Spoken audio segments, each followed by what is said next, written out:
सभापति जी, उत्तर प्रदेश के 3 जिले चंदौली, मिर्जापुर और सोनभद्र नक्सलवाद से प्रभावित हो गए थे। झारखंड छत्तीसगढ़ की सीमा का ये जिले थे, इलाका था। 2004 में नवंबर में उत्तर प्रदेश की पीएसी फोर्स के एक ट्रक को नक्सलवाद ने बारूदी सुरंग से हमारे बहुत सारे जवान शहीद हुए थे। उस समय उत्तर प्रदेश के अंदर सदैव नेताजी मुख्यमंत्री थे। सदैव नेताजी के पास पूरे उत्तर प्रदेश की फोर्स थी। वो चाहते तो एक बहुत बड़ा तैयारी के साथ एक बड़ा अटैक कर सकते थे उस समय नक्सलवादियों के ऊपर, लेकिन उन्होंने इस रास्ते को नहीं पकड़ा।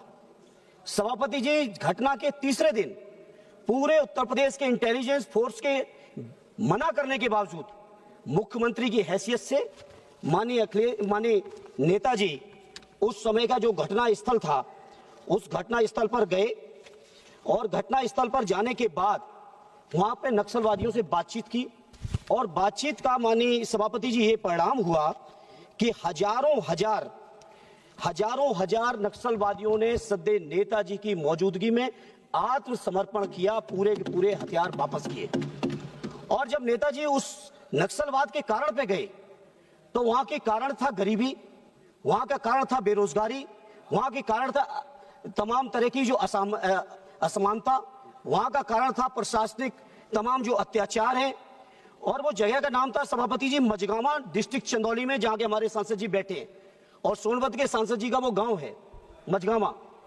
चंदौली जिले के में गए, बासमती कोल के नेतृत्व में हजारों नक्सलवादियों ने आत्मसमर्पण किया। सभापति जी, इस घटना को मैं इसलिए बता रहा हूं, और उस दिन का दिन है कि आज का दिन है, हमारा पूरा उत्तर प्रदेश नक्सलवाद से मुक्त है।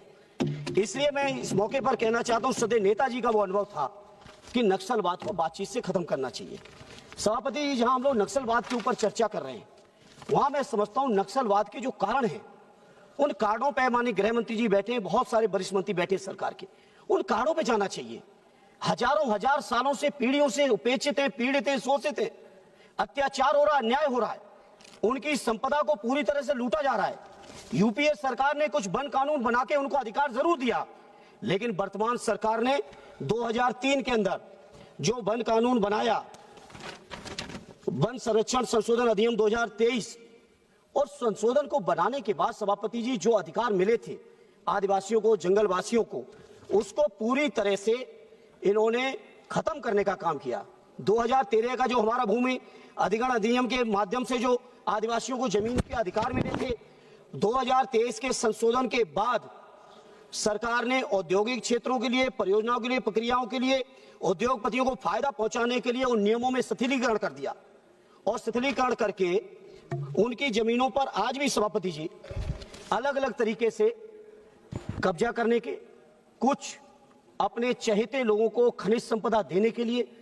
अगर आदिवासी भाइयों का या वनवासियों के साथ शोषण होगा तो मैं समझता हूं हम समाजवादी लोग इस बात को स्वीकार नहीं करेंगे, उन अपने वनवासियों और आदिवासियों की आवाजों को मजबूती के साथ उठाएंगे। सभापति जी, आप जानते हैं इस इलाके के अंदर जो बहुत सारे वक्ताओं ने चर्चा की, हम नहीं दोहराना चाहते उन बातों को, लेकिन जिस तरह की सड़कों के हाल हैं, स्कूलों के, अरे सभापति अभी तो शुरू कर पाए, मेरी पार्टी का पूरा बचा हुआ टाइम मुझे दे दीजिए सभापति, एक बात पूरी होने दीजिए। सभापति जी, तेंदू के पत्ते पे उनकी लूट चल रही है, वहां के जितनी खनिज उस पे उनकी लूट चल रही है, बाहर से लोग आते हैं लूट के ले जा रहे हैं, और जो वहां के लोग हैं कैसी कैसी समस्याओं से जूझ रहे हैं।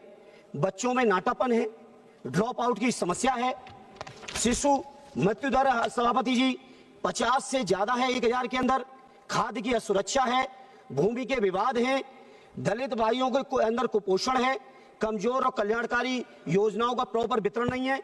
बजट हालांकि गृह मंत्रालय का बहुत बढ़ गया है, लेकिन सभापति जी जब बजट के दस्तावेजों को झांकेंगे और खर्च को देखेंगे तो मैं समझता हूं बहुत कम खर्च हुआ है। 2017 से लेके आज तक केवल 3900 करोड़ रुपए ही खर्च कर पाए। स्पेशल स्पेक्ट्रम असिस्टेंस की जो योजना चलाई थी सरकार ने, उसमें केवल 3950 करोड़ रुपए ही खर्च कर पाए। इसे सभापति जी मैं इस मौके पर कहना चाहता हूं कि ये नक्सलाइट की समस्या का समाधान केवल ये समाधान फोर्स के माध्यम से नहीं है। फोर्स तो एक जो काम कर रहे हैं वो अपनी जिम्मेदारी निभा रहे हैं, उस पर तो अगला बिल आएगा, हम बात करेंगे।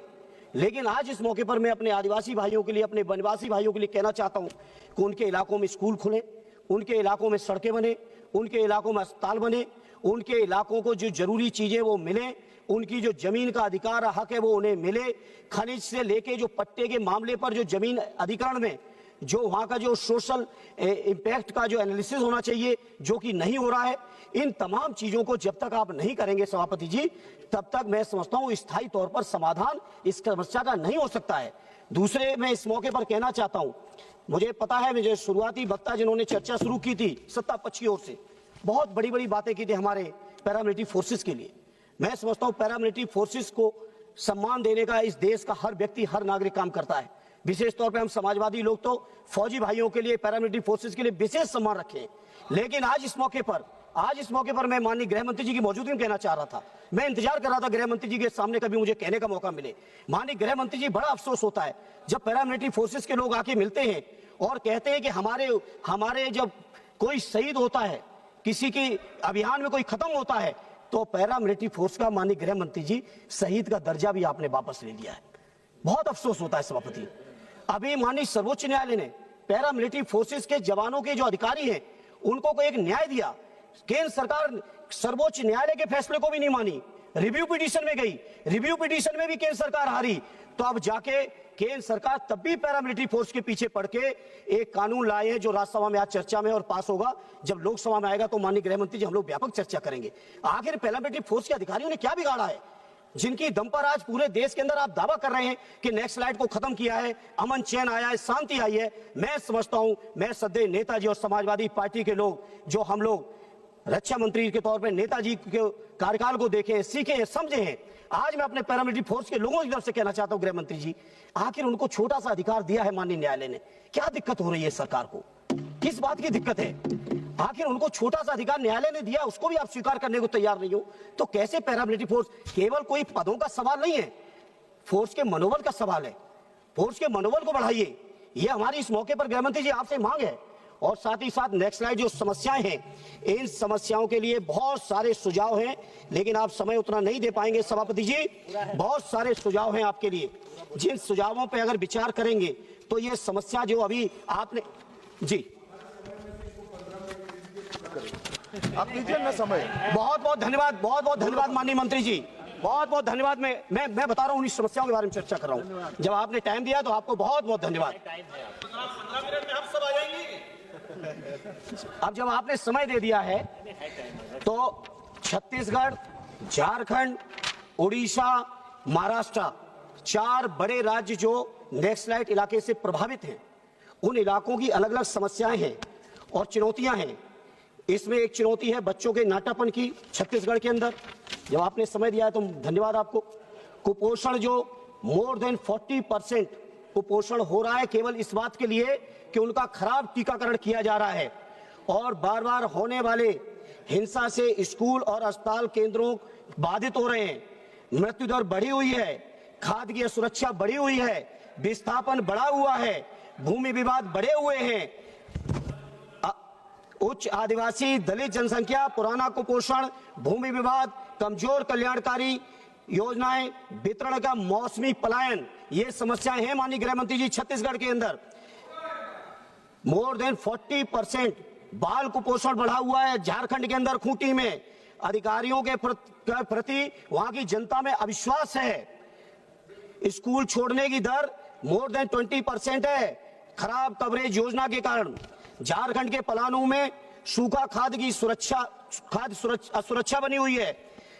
उड़ीसा के अंदर बच्चों में नाटापन, गांव की सड़कों की पहुंच, बारिश के अंदर गांव का कट जाना, काम के लिए उच्च पलायन, ये समस्या है माननीय सभापति जी। आदिवासियों की, गरीबों की स्वास्थ्य योजनाओं की कम होना, उड़ीसा के कोरापुट में गरीबों की स्वास्थ्य योजनाओं की कमी होना, उच्च खाद्य असुरक्षा है, बिजली स्वास्थ्य के केंद्रों का अभाव है, महिलाओं में मोर देन 60% एनीमिया की दिक्कत है माननीय सभापति जी आदिवासी इलाकों में। इसी तरह से रायगढ़ उड़ीसा में 43% बच्चे नाटे हैं, उनका उच्च बाहर पलायन हो रहा है, खराब। उसके बाद महाराष्ट्र में आइए, गढ़चिरौली में खराब स्वास्थ्य, भूमि अधिकार के मुद्दे मोर देन 40% है, युवा मौसमी पलायन कर रहे हैं, अनसुलझे भूमि विवाद बढ़े हुए हैं, अस्पतालों तक खराब पहुंच है। महाराष्ट्र के चंद्रपुर में शिक्षा की बुनियादी कमियां हैं। औरंगाबाद बिहार में उच्च गरीबी रेखा, स्कूल का कम ठहराव, खराब बुनियादी ढांचे हैं। ये तो सभापति समस्याएं हैं। अब आप अनुमति देंगे तो समाधान भी हम बताएंगे। दीजिए अनुमति, देंगे समाधान भी देंगे। एकदम संक्षिप्त, एकदम ये संक्षिप्त। सभापति जी समाजवादी पार्टी की कोई दस्तावेज नहीं है। ये केंद्र सरकार के नीति आयोग 2023 की रिपोर्ट है, कैग ऑडिट रिपोर्ट 2023 की है, पीएमजीएसवाई प्रगति रिपोर्ट 2023 की है। इस रिपोर्टों के अंदर ही हम समस्याओं और इनके समाधान को बता रहे हैं। क्या बता रहे हैं? नहीं, डोंट प्रॉम्प्ट हिम, बोलिए। इसलिए सभापति जी खत्म करें। मुख्य नक्सलवाद जिलों के नाटा पर निरक्षा गरीबी बनी हुई है। सबसे निचले रैंक वाले जिलों की कम प्रगति देखी गई है। आज केवल सुनिए ही नहीं, कमेंट न पास करिए, इनका समाधान भी करिए। इसलिए पढ़ रहा हूं। केवल बहुमत पाके कमेंट पास करने से समस्याओं का समाधान नहीं होने जा रहा है। पहले माननीय सभापति जी, मैं अपनी पार्टी की ओर से, अपने नेता आदरणीय अखिलेश यादव जी की ओर से, यहाँ पे आपके माध्यम से माननीय गृह मंत्री जी मौजूद हैं, सरकार के बैठे सारे लोग मौजूद हैं, उनसे अपील करेंगे कि आदिवासी लोग हमारे भाई हैं।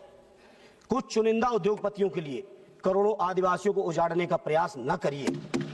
उनको अपने हक, अधिकार, न्याय, उनको भी सम्मान का जीवन, मौलिक सुविधाएं, मूलभूत जितनी भी देनी चाहिए वो सारी दीजिए। ये हमारी अपील है। और सदैव नेताजी ने जो रास्ता सुझाया था माननीय गृह मंत्री जी, नक्सलवाद खत्म करने का, उससे बेहतर दूसरा कोई रास्ता नहीं है। बहुत बहुत धन्यवाद।